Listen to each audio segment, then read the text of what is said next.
Pet Shop Boys have been away for 18 months, but now they're back with a new single called Can You Forgive Her? Neil and Chris, welcome to the Ozone. Hello. Hello. In 1988, you described yourselves as a pop band. Does that definition still stand today? Yes, of course. We're definitely a pop group, not a rock group. And the difference to us has always been that pop is slightly artificial. It's of the moment. It's not meant to last. You're meant to enjoy it while it's there. And maybe in years to come, it'll remind you of what you were doing and where you were when you first heard the record. Rock music aims to be important, maybe to make an important statement about something. And also it aims to sort of have some kind of lasting value. And of course, ironically, it doesn't normally have any lasting value. And people often find that the music that they do remember was the pop music. What do you think then about the critics who say that pop music is dead? You normally find the people who are saying that pop is dead are people in their late 30s and early 40s who are kind of working within rock music. And they're a bit bored with it and they wish they had another job. I think it's kind of evident that pop isn't dead when you see the scenes that surround Take That, and at the same time when you see a group, I don't know, like Suede or someone coming up. I think there's plenty of good pop music being made.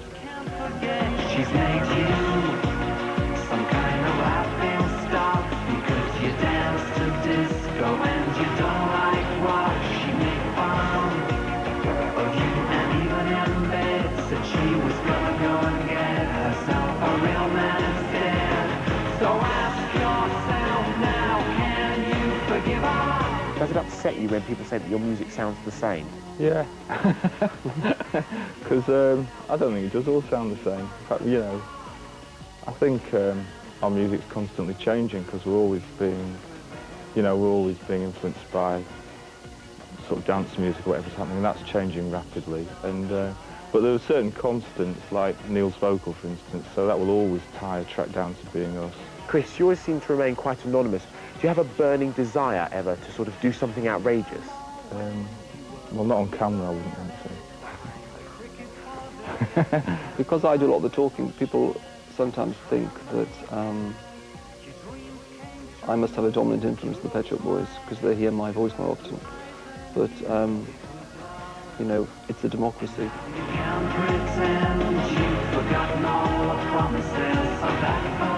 In the past, you've done some wonderful collaborations with Dusty Springfield, Liza Minnelli. Who can we expect to see you working with next? Anita Dobson, maybe? Actually, there is one in the pipeline, as they say, but we're not allowed to say who it is. It might not happen, I don't know, but it might happen. Is it a female artist? No. I'll narrow the field. It's a male artist.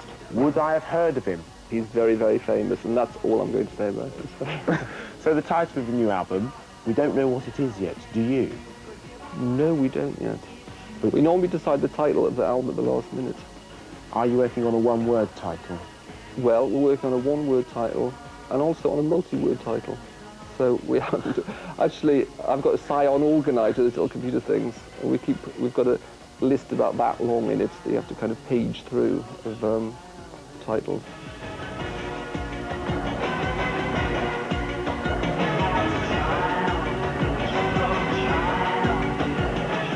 As the Pet Shop Boys, you always give the impression that you're very much in control of your careers. Is this true? Yeah, you know, in as much as that you... I mean, there are always things that you can't be in control of. But in terms of how we present things and the records and all the rest of it, we are in control. But a lot of artists get this manic thing about saying, oh, I'm totally in control. Like Janet Jackson. Like Janet, make an album about it. And when you hear artists going on and on and on about I'm in control of my career, you obviously suspect that they're not, funnily enough.